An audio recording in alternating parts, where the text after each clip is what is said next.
So it is a great pleasure for me to welcome Mike Geo to my Christian podcast.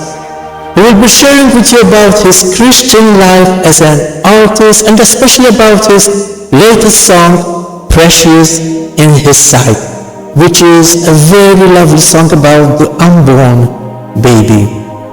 So Michael, it is a real pleasure that you accepted to be a guest on my podcast, and I am sure that the listeners will also appreciate your interview. So Michael, can you introduce yourself to the listeners of who you are, your Christian background, and why is Christ important in your life? Thanks, George, for having me on the show. I really appreciate the time to come on here and talk about my story, my life, my music, and I'm really thankful for the time that God has given us together to do this on this platform, and I really love the show. My name is Mike Geo. I grew up in a Christian household, but in the sense where I'm from New York, from Staten Island, New York, and here a lot of us grow up in a Catholic household, which is mainly tradition. Right? It's not really. You don't really see in the home much of. You don't really talk about Jesus or anything like that much, at least in my house. I'm not saying this is for everyone. So yeah, although I did grow up with a Christian background, it really wasn't too much later that it really became a huge part of my life. And for me, Christ is important in my life because without Him, I have to deal with me, and He not only has changed me over the hours and months and years of knowing Him, but He also is taking the place for the things that I have done and continue to do wrong, and without Him, I'm in trouble. So Michael, thanks for sharing about growing up in a Catholic household and how Christ was very important in your life while growing up. Now Michael, when I was preparing to interview, you informed me that since the tender age of 13, you were already writing songs with the themes of loneliness, depression, anger, and hopelessness. Why did you write about these themes, and what happened in 2020 when you were transformed through an encounter with Jesus? Michael, can you elaborate upon these? So when I was young, when I was a kid, all the way up until, even now I still have a lot of these themes in my songs. Is, loneliness, depression, anxiety, hopelessness. It's something that I just naturally have felt, and I don't know if that's from things that have happened, or if it's just the way my brain is wired, or if it's spiritual warfare. I have no idea. But it's just something that has always been there, but it's also part of the thing that led me to Jesus to begin with. And, in 2020, we had nothing going on. We were sitting at home. We were locked down in New York City and couldn't see family, couldn't do anything. We were talking on the phone and stuff, but, it led me down a path where I actually started going down path of I had to practice positive thinking. I need to meditate. I was sort of starting to go down that path, which is more of a new age type of thing, And I ran into this quote at one point from George Mueller, who was an evangelist back in a long time ago. And it was the beginning of anxiety is the end of faith, and the beginning of true faith is the end of anxiety. And that led me to going down a journey that led to Jesus, where I watched one video of someone who was in the New Age, and at the end, he had a quote of Jeremiah 29:11, and I'm like, oh, that looks important. Maybe I'll read it later. And, of course, always procrastinating. And then maybe a few days later, I'm on Instagram and someone follows me. They didn't follow me, they actually watched my story. And when I clicked, like we young people do, to see, hey, who's looking at my story? So this person's looking at my story, and I clicked it, and they had Jeremiah 29:11 to I don't remember, it was 11 to something in there, and I went and looked it up finally, and when I got to the part that said, when you seek God with all your heart, you will find him, I just started crying, which is not normal for me. I don't cry. And that's what really kicked it all off for me. Thanks, Michael, for a very impressive testimony which you just shared with us. And as you shared that true faith helped you to overcome anxiety. Now, Michael, in addition to your music career, you serve as an integral member of the worship team at Movement Covenant Church. Can you tell us more about the Movement Covenant Church, and also in brief, what is worship and why we are to worship the Lord? So Movement Covenant Church is a church out here in Staten Island, New York, that is really focused on discipling young, older, middle-aged, I don't know, we'll do infants if it's even possible. We'll disciple whoever we can, right? And that is the main mission of the church here. And we just want people to know God and have a relationship with him. And my role there is to be on the worship team. And, the thing about worship is that worshiping, although we worship God with music, I always say it's not just music that we worship God with. It's not just music. We worship God in the way we act, the way we talk, the things we do, the way we treat people, the way we think.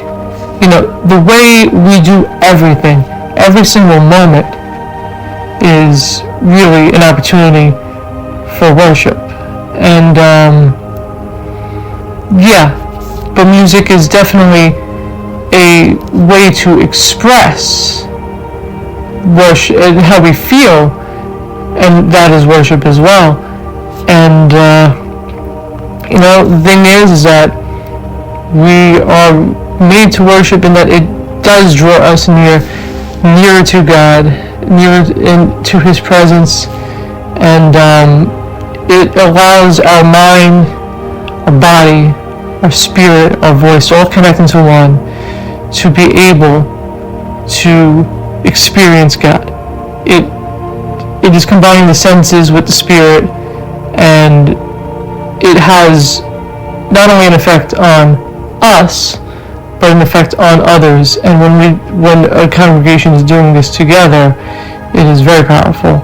And hey, if you look in Bible, you'll see that King Saul had David playing music for him to remove a spirit that was tormenting him.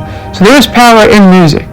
We may not know what it is, we may not see it, we may not even be able to ever understand what it is and what it does, but there is power to music. Thanks a lot, Michael, for being on my podcast, and especially for sharing with us the importance of worshiping God with music, but also to worship God through everything we do. Now, Michael, before we end this interview, I would like to inform the listeners about your new song, Precious in His Sight, which will also be played after this interview. Michael, what is the song about, and why did you write this song? So my new song, Precious in His Sight, is about, here's the best way to explain it.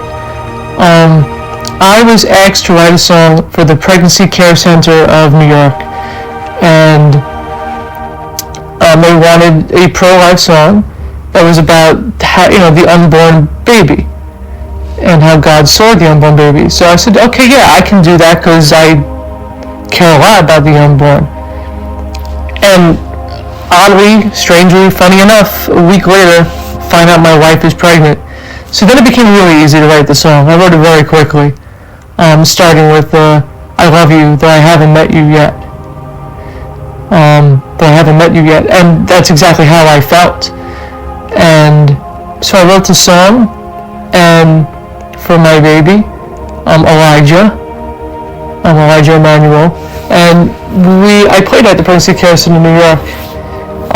Now I completed the song, it was pretty much done, and about a week after I played it at that show, my wife had something you call a miscarriage, is when the baby's heartbeat stopped. So we had a heartbeat, but the baby's heartbeat stopped, and baby effectively passed away. And it was a very hard time. It was very sad. It's been still feeling it. So it's gonna be a lot more lonely and depression-like songs. But now I at least I have the perspective that Jesus has given me to show you that light in it. But yeah, I finished the song before the baby passed, and although I didn't finish recording it before, I sang the vocal afterwards. It was very hard to do. But it's a song that's very important to me, and I think that it can help show people just how a father views an unborn child, and not just a father, but the father. So George, I want to thank you for having me on this podcast. I had a great time. I love everything that this podcast is doing, and I know it's helping a lot of people and out there, and it's something that is a blessing for everyone who hears it. So thanks again for having me. I really appreciate your time, George. Thanks a lot, Mike Geo, for being a guest speaker to this podcast, for sharing about your testimony of overcoming anxiety through the faith in God, and especially about your testimony of losing your baby, and the song which you wrote about the unborn baby called Precious in His Sight. So, thanks again, Mike Geo. Wishing you the best in your ministry. Give our regards to your wife, and know that we will keep you both in our prayers. So now, let us listen to the song Precious in His Sight by Mike Geo.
You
Precious in His Sight by Mike Geo.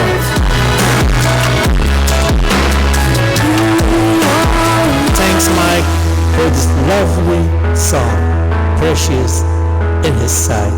I love you, though I haven't met.